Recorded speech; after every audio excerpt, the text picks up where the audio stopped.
Segundo de Timóteo, irmãos, segunda carta a Timóteo. Eu li esse texto aqui fazem poucos dias.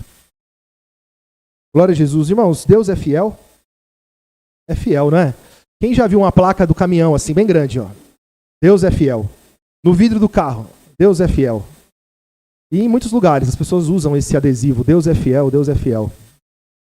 E com qual mensagem eles querem manifestar? Não é? Então, muitas vezes as pessoas recebem profecias e acreditam de uma forma, às vezes, uma forma errada, né? Como que é o agir de Deus? E aí a pessoa fala assim, não, Deus vai cumprir porque Ele é fiel. Ele prometeu, Ele é fiel, não é? E, irmãos, tudo que o Senhor prometeu, Ele cumpriu. Nós vemos as profecias se cumprindo em Cristo Jesus. Deus se fez carne e habitou entre nós. Ele foi morto, Ele ficou entre os salteadores ali, não é? Foi contado com os pecadores. O Senhor Jesus Cristo padeceu, foi elevado naquele madeiro, e por causa das suas pisaduras nós somos sarados, né? E Ele ressuscitou, e Ele vive, e Ele virá nos buscar. Isso são promessas. Como Ele é fiel, isso tudo vai se cumprir. O galardão que Ele prometeu também.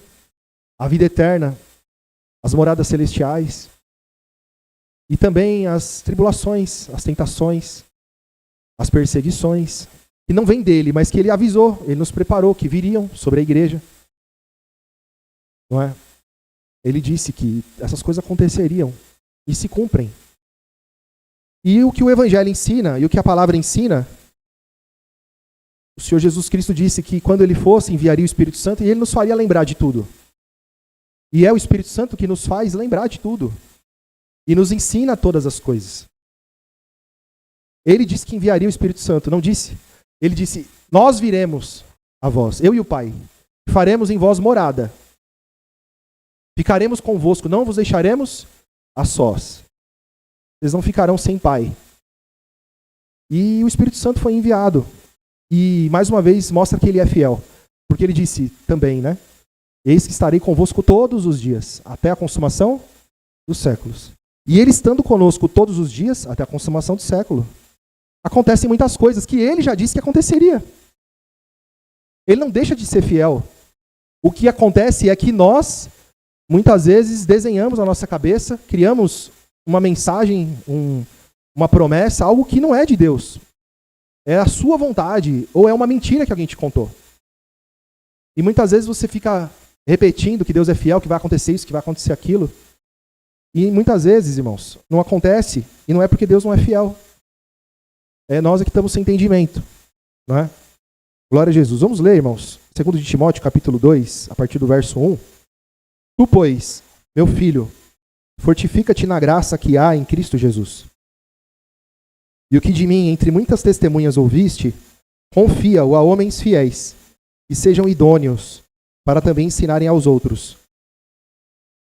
Tu, pois, sofre as aflições como um bom soldado de Jesus Cristo. Ninguém que milita se embaraça em negócios dessa vida, a fim de agradar aquele que o alistou para a guerra. E se alguém também milita, militar é guerrear, né? Combater. E se alguém também combate, milita, não é coroado, se não combater, não militar, não guerrear, legitimamente. Então, irmãos, ele conclui, o lavrador que trabalha deve ser o primeiro a gozar dos frutos. Isso aqui, o que ele está dizendo, é a promessa. Promessa daquele que crê em Jesus, recebe o convite de Cristo, e vai militar, e vai combater, e vai lutar para seguir aquilo que Jesus ensinou. Que vai viver uma vida combatendo segundo o Evangelho, a eficácia do Evangelho.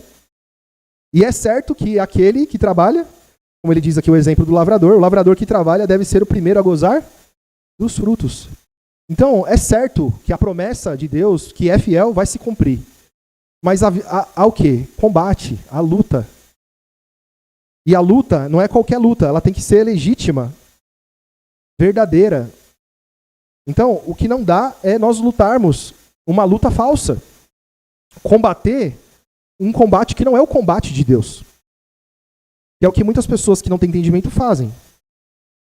Glória a Jesus. Então, irmãos, nós temos que seguir o Evangelho. A palavra da cruz. A mortificação. A santificação. O amor. A misericórdia. O perdão. A muita paciência. A longanimidade. A perseverança. São essas coisas que a palavra nos ensina. Que o Evangelho nos ensina. Então, combater dessa forma em paciência, em temperança, em santificação, em justiça, em incorrupção, é uma luta legítima, que é o que o Senhor Jesus nos ensina, e que o apóstolo Paulo está lembrando aqui, Timóteo. Verso 7. Considero o que digo, e o Senhor te dê entendimento em tudo. Lembra-te de que Jesus Cristo, que é da descendência de Davi, ressuscitou dentre os mortos, segundo o meu evangelho. E por isso sofro trabalhos e até prisões, como um malfeitor. Mas a palavra de Deus não está presa. Portanto, tudo sofro por amor dos escolhidos, para que também eles alcancem a salvação que está em Cristo Jesus, com glória eterna. Então, ele tudo sofre pela sua própria salvação, pelo amor dos escolhidos, né? Então veja, que em outro texto vai dizer que haja em nós o mesmo sentimento que houve em Cristo Jesus. Que sendo ele em forma de Deus, não teve por usurpação ser igual a Deus, mas aniquilou-se a si mesmo, tomando a forma de servo, né? Ele foi morto na cruz, para que nós tivéssemos vida. E pôs em nós, em outro texto vai dizer, a palavra da reconciliação. O que é a palavra da reconciliação? É o Evangelho. O que o Evangelho fala? Arrependam-se. O que o Evangelho fala? Existe graça, existe condição, existe amor. Existe um lugar para você, para todos aqueles que creem. É isso que a palavra diz. Então, glória a Jesus. Verso 10. Portanto, tudo sofro por amor dos escolhidos, para que também eles alcancem a salvação que está em Cristo Jesus com glória eterna. A palavra fiel é esta, que se morremos com Ele, também com Ele. O que é morrer com Jesus? É perder a vida? É o coração parar de bater? Também, né? O dia que você perecer, que o seu corpo morrer e você estiver com Cristo, esse entendimento também está correto, né? Mas o que ele fala em morrer com Ele aqui é mortificar nessa vida, a sua vida material, a sua vida, a sua vontade carnal, não é? Glória a Jesus. Verso 11, palavra fiel é esta, que se morrermos com Ele, também com Ele viveremos. Se sofrermos, também com Ele reinaremos. E se o negarmos, também Ele nos negará. Isso Ele disse, o Senhor Jesus não disse isso. Ele disse, está lá no finalzinho, não é, do Evangelho, da sua carreira. Ele fala isso, né? Não, porque me confessaram ou me negaram, não é? Glória a Jesus. Aquele que me confessar, eu confessarei diante do meu Pai. E aquele que me negar, eu negarei. Glória a Jesus. Quem se envergonha de mim, eu me envergonharei dele naquele dia. E aí ele fala, verso 13. Se formos infiéis, ele permanece fiel. Não pode negar-se a si mesmo. Então essa é a grande diferença, né, irmãos? Então, por ele ser tão fiel à sua palavra, à sua conduta, muitas vezes a gente entende errado. Porque lá atrás, tinha um que prometia bênção, prometia amor, muitas coisas. E uma promessa em cima de algo impossível. Isso o povo não sabia. O povo recebeu promessa de salvação nesse mundo. Mas veio o que sobre eles? Ira, destruição, violência. Não é? Então, eles receberam muitas promessas. Olha, vou levar, você vai entrar na terra. Chega lá no meio do caminho, mata e não entra na terra. Não é? Moisés foi um deles, né? Recebeu uma promessa e morreu no caminho. E todos aqueles que receberam promessa estavam lá no Egito. Morreram todos, menos Caleb e Josué. Entraram só os filhos deles. Só a descendência deles, porque eles mesmos não entraram. Não é? Mas Jesus, se formos infiéis, é porque o povo lá foi infiel. É porque o povo lá fez isso, fez aquilo. Né? Ele permanece? Jesus não é assim. Né? Jesus não nos destrói. O Senhor Jesus não derrama ira, violência, vingança sobre nós. Mas muitas vezes as pessoas entendem errado essa fidelidade de Deus. Então, se eu sou filho de Deus, então logo muitas coisas estão ao meu favor, Ele vai me ajudar em tudo. E muitas pessoas investem nas suas vidas através dos caminhos não da justiça, não militam legitimamente, muitas vezes caminham pelo caminho da injustiça, não caminham pelo caminho do amor, mas pelo caminho da vingança, da raiva, da corrupção, para ter benefício próprio, né? E aí acha que Deus está nisso, e Deus não está nisso. Não, irmãos, não está nisso. A nossa vida tem que estar estruturada na justiça de Deus. E a partir dele, irmãos, ele é fiel, ele vai cumprir. Glória a Jesus. Então, irmãos, nós temos que crer na mensagem do Evangelho, entender a nossa missão nesse mundo, né, irmãos? Glória a Jesus, porque é o que a palavra nos ensina. Que vamos padecer. Vamos em 2 de Coríntios, irmãos? Capítulo 6. Irmãos, vamos aproveitar que a gente está aqui, vamos ler um pouquinho antes, no 18, verso 18 do capítulo 5. É um pouquinho antes aí, ó. Já que eu citei esse texto. 2 de Coríntios, capítulo 5, verso 18. E tudo isso provém de Deus, que nos reconciliou consigo mesmo por Jesus Cristo, e nos deu o ministério da reconciliação, isto é, Deus estava em Cristo reconciliando consigo o mundo, não lhes imputando os seus pecados, e pôs em nós a palavra, então essa é a palavra que ele pôs em nós, da reconciliação, de sorte que somos embaixadores da parte de Cristo, como se Deus por nós rogasse. E rogamo-vos, pois, da parte de Cristo, que vos reconcilieis com Deus. Aquele que não conheceu o pecado, o fez pecado por nós, para que nele fôssemos feitos justiça de Deus. Glória a Jesus. Então, ele fala do ministério da reconciliação. Ele morreu por nós no nosso lugar. Glória a Jesus. Para que vivêssemos e fôssemos feitos justiça de Deus, justificados por Deus. Glória a Jesus. Então, o que para nós recebemos como palavra? Padecer uns pelos outros.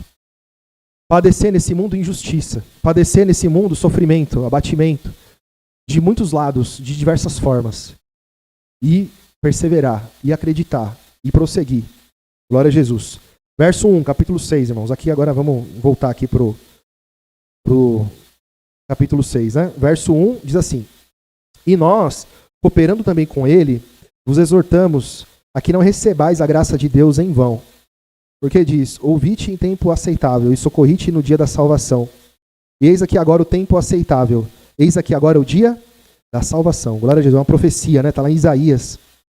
Não dando nós escândalo em coisa alguma, para que o nosso ministério não seja censurado. Antes, como ministros de Deus, tornamo-nos recomendáveis em tudo, na muita paciência, nas aflições, nas necessidades, nas angústias, nos açoites, nas prisões, nos tumultos, nos trabalhos, nas vigílias, nos jejuns, na pureza, no conhecimento, na longanimidade, na benignidade, no Espírito Santo, no amor não fingido, na palavra da verdade, no poder de Deus, pelas armas, a direita e a... Ou seja, não é só de um lado, né? É de todos os lados. Eu estou armado com a justiça de Deus, com as armas de Deus. Glória a Jesus. Então isso é lutar legitimamente. Então é interessante isso, porque eu tenho certeza, se você perguntar para alguém que pôs lá no para-choque de caminhão, Deus é fiel, ele não vai entender isso aqui. Então as pessoas que falam que Deus é fiel, as pessoas estão dizendo assim, ele é fiel a mim. Ele vai fazer aquilo que eu preciso, ele vai resolver as minhas causas. Sendo que o Evangelho está dizendo que não. Que eu vou viver uma vida segundo o Evangelho, certo? Cada um de nós cristãos vamos padecer, vamos precisar agir com paciência, buscando conhecimento, não é? Tendo aflições, angústias. Glória a Jesus. Seremos açoitados nas prisões, nos tumultos, nos trabalhos, nas vigílias, nos jejuns, na pureza. Então são muitas as coisas que as pessoas não querem, na maioria das vezes. E nós continuamos afirmando, Deus é fiel. Ele é mesmo. Mas ele não muda. Glória a Jesus. Verso 8. Por honra e por desonra, por infâmia e por boa fama, como enganadores. E sendo... Quem aqui não foi chamado de enganador? De herege? Não é? Não é assim? Só vocês pregam isso. Não é? Quer dizer que está todo mundo errado. Quem disse que só nós pregamos isso? Quem foi que falou essa bobagem, essa mentira? Mas é que a multidão não prega isso. A multidão não. Não é? Glória a Jesus. Verso 9. Como desconhecidos, mas sendo bem conhecidos. Como morrendo. E eis que vivemos. Como castigados e não mortos. Como contristados, mas sempre alegres. Como pobres, mas enriquecendo a muitos. Como nada tendo e possuindo. Tá vendo? Então isso é só quem tem fé, irmãos. E você está passando por uma grande aflição, às vezes na sua casa, nas suas finanças. Está devendo, está com a conta negativa. Está oprimido, está abatido. E você sabe que você possui tudo. Você possui tudo. Porque você é herdeiro de Deus. Não nesse mundo. Nesse mundo você tem todas as bênçãos, só isso. Espirituais, nos lugares celestiais. Glória a Jesus. Dinheiro nenhum compra isso. Aí ele vai falar com os coríntios, né? Ó coríntios, a nossa boca está aberta para vós. O nosso coração está dilatado. Não estáis estreitados em nós, mas estáis estreitados nos vossos próprios afetos. Ora, em recompensa disso, falo como a filhos, dilatai-vos também vós. Então é um conselho que foi dado aqui para a igreja de Corinto, né? E que cabe muito bem para qualquer igreja verdadeira de Cristo. Glória a Jesus. Então, irmãos, o padecimento, o sofrimento que temos nesse mundo não nos impede de viver crendo que estamos em Cristo. E temos que exercer o evangelho, aquilo que aprendemos, lutar legitimamente. Glória a Jesus, independente do que aconteça. Vou dar um exemplo aqui, né, de engano, vou dar um exemplo de engano, né? Mateus, capítulo 20. Irmãos, vamos ler o 19 primeiro aqui? Tem um texto aqui que eu vou usar o entendimento dele no início aqui mesmo. 19:1, depois a gente vai para o 20. Mateus 19:1. E aconteceu o quê? Concluindo Jesus esses discursos, saiu da Galileia e dirigiu-se aos confins da Judéia, além do Jordão. É o 19, tá? Depois a gente vai para o 20. Capítulo 19, verso 2. E seguiram-no grande multidões e curou-os ali. Então chegaram a ele os fariseus, tentando-o, dizendo-lhe: é lícito o homem repudiar sua mulher por qualquer motivo? Ele, porém, respondendo, disse-lhe: não tendes lido aquele que os fez no princípio, macho e fêmea os fez? E disse: portanto deixará o homem o pai e a mãe, e unir-se-á à sua mulher, e serão os dois em uma carne? Assim não são mais dois, mas uma só carne. Portanto, o que Deus ajuntou não separe o homem. Disseram-lhe eles: então, por que mandou Moisés dar-lhe carta de divórcio e repudiá-la? Disse-lhe ele: Moisés, por causa da dureza dos vossos corações, vos permitiu repudiar vossas mulheres. Mas ao princípio não foi assim. E vos digo, porém, que qualquer que repudiar sua mulher, não sendo por causa de fornicação, casar com outra, comete adultério. E o que casar com a repudiada também comete adultério. Disseram quem, irmãos? Os fariseus? Seus discípulos. Se assim é a condição do homem relativamente à mulher, não convém casar. E ele, porém, lhes disse: nem todos podem receber essa palavra, mas só aqueles a quem foi concedido. Porque há eunucos. Eunuco é um castrado, né? Uma pessoa, nessa época aqui, eles faziam muito isso. Eles castravam os escravos.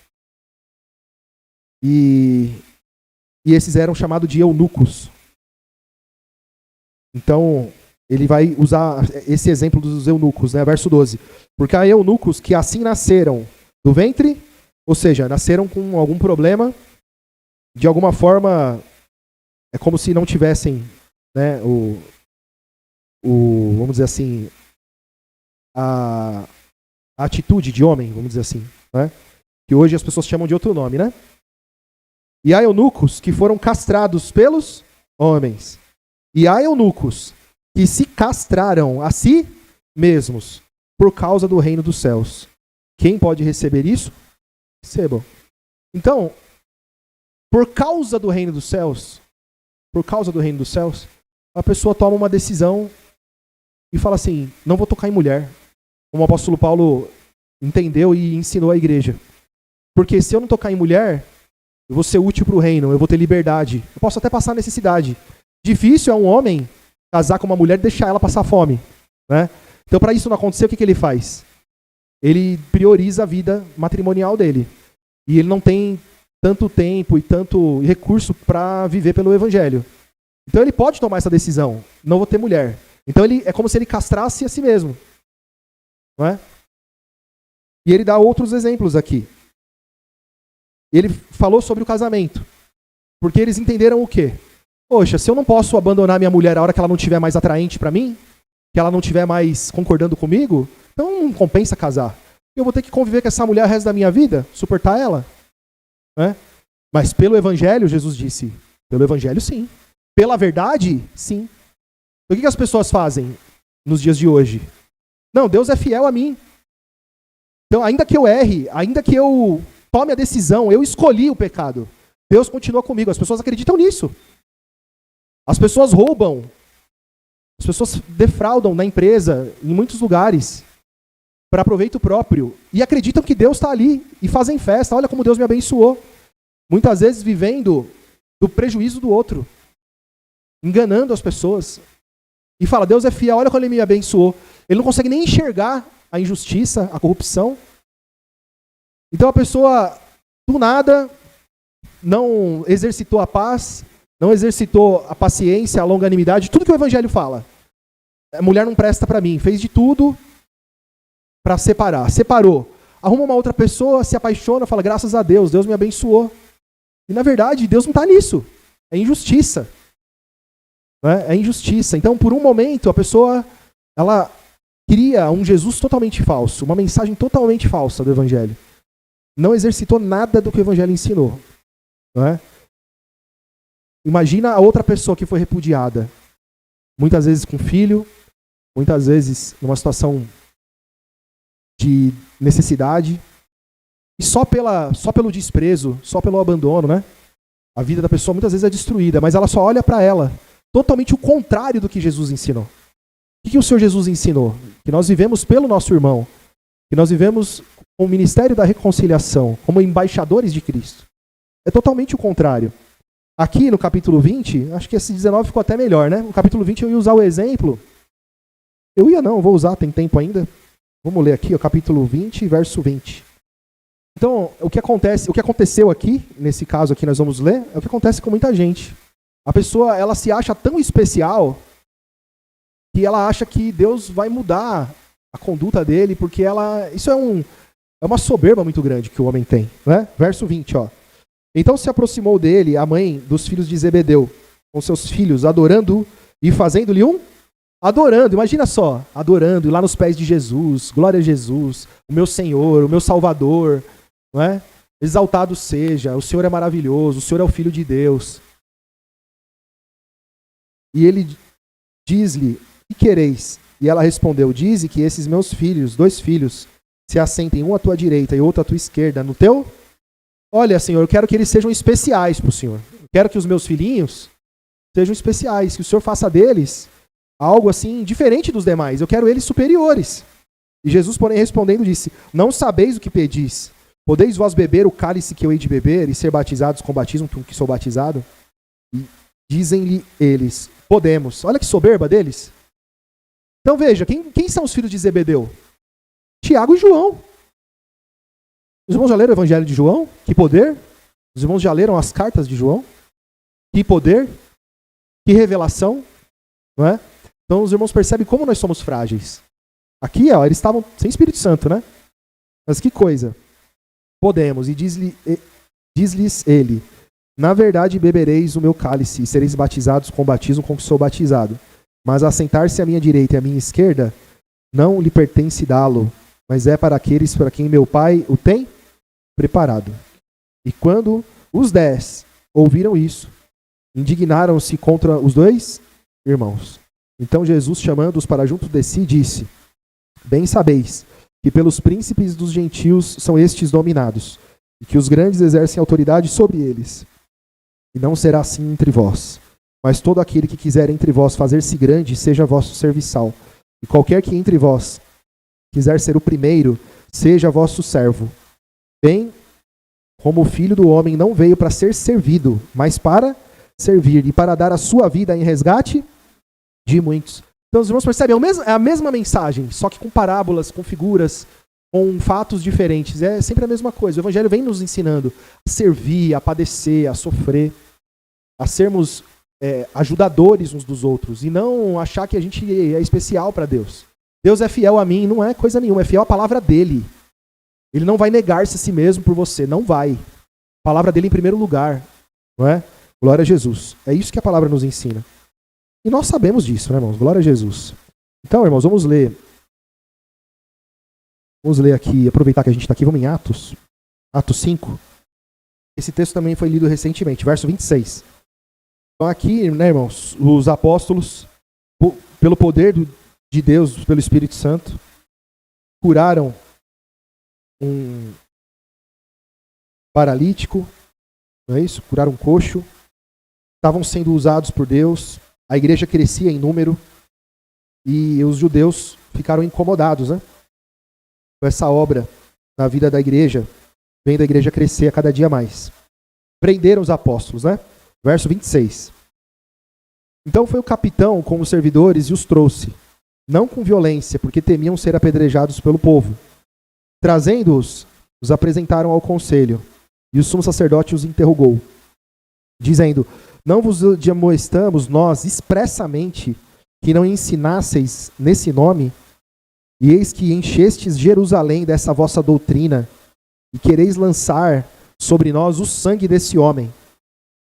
Porém, respondendo Pedro e os apóstolos disseram: mais importa obedecer a Deus do que aos homens. Glória a Jesus.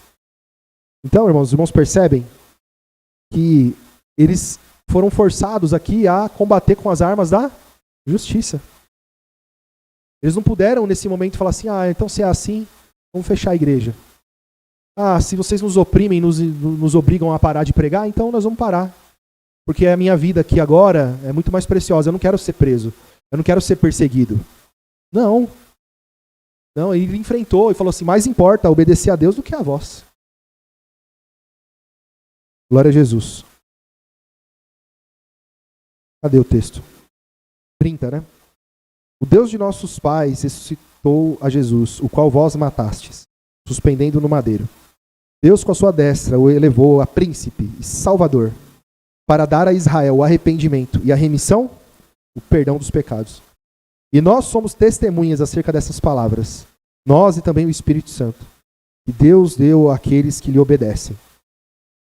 E ouvindo eles isso, se enfureciam e deliberaram matá-los. Mas levantando-se no conselho um certo fariseu chamado Gamaliel, doutor da lei e venerado por todo o povo, mandou que por um pouco levassem para fora os apóstolos. E disse-lhes: homens israelitas, acautelai-vos a respeito do que haveis de fazer a estes homens. Porque antes desses dias levantou-se Teudas, dizendo ser alguém. E a este se ajuntou o número de uns 400 homens, o qual foi morto, e todos os que lhe deram ouvidos também foram dispersos e reduzidos a nada. Depois deste levantou-se Judas o Galileu, nos dias do alistamento, e levou muito povo após si. Mas também esse pereceu, e todos os que lhe deram ouvidos foram dispersos. E agora digo-vos: dai de mão a esses homens, e deixai-os, porque se esse conselho ou essa obra é de homens, se desfará. Mas se é de Deus, não podemos desfazê-la. Para que não aconteça, serdes também achados combatendo contra Deus. Olha que incrível, né, irmãos? Concordaram com ele. E chamando os apóstolos e tendo-os açoitado, mandaram que não falassem no nome de Jesus, e os deixaram ir. E retiraram-se, pois, da presença do conselho, e choramingaram. Está escrito aqui, é isso, irmãos? E murmuraram bastante. Que injustiça que a gente sofreu, é isso que eles fizeram? Não. Regozijando-se de terem sido julgados dignos de padecer afronta pelo seu nome. E todos os dias no templo, nas casas, não cessavam de ensinar e de anunciar a Jesus Cristo. Então, eles apanharam, eles foram açoitados, eles foram injustiçados por um período de tempo, perseguidos. Mas continuaram servindo a Deus. O padecimento faz parte da nossa vida. Não é porque Deus é infiel, porque Ele não prometeu vida boa para nós, né? Então Deus é fiel e nós temos que ser também a sua palavra. Temos que guardar a sua palavra, entender aquilo que Ele preparou para todos nós. As coisas acontecem na nossa vida e é Ele que permite, porque Ele tem todo o poder. No céu e na terra. Tudo que acontece na sua vida só aconteceu porque Deus permitiu. Então confia que Ele está na sua vida. E está contigo nessa dificuldade. E vai te ajudar a vencer. E você vai vencer. Então muitas vezes a gente quer resolver o problema. E muitas vezes você precisa vencer o problema. E não resolver o problema. Algumas coisas parecem não ter solução. Né? Tem uma sabedoria do mundo que diz, né, o que não tem remédio, remediado está. Né? Tem coisa que você já percebeu, vai ser até o fim desse jeito. Né? Não quer dizer que você não deva orar. Você deve orar sim, acreditar que Deus pode te libertar de alguma coisa que parece impossível. Mas no seu coração tem que haver contentamento. Eles se regozijaram aqui de ter padecido por Jesus. E o Senhor Jesus nos ensina nessa noite a também nós nos gloriarmos, né, por padecermos por Cristo. Entender que quando você padece legitimamente, luta com as armas de Deus, pode ter certeza, né, que você está padecendo o padecimento de Cristo, morrendo com Cristo, como nós lemos lá no primeiro texto. Se nós morremos com Ele, também com Ele, ressuscitaremos. Glória a Jesus. Então essa é a mensagem de hoje, irmãos. Vale a pena padecer por Cristo? Glória a Jesus. Crendo que Ele é fiel, porque Ele é mesmo. Nós é que somos infiéis. E mesmo assim Ele nos perdoa, né? Nos justifica a cada dia. O seu sangue está sobre nós. Glória a Jesus. Vamos agradecer, irmãos?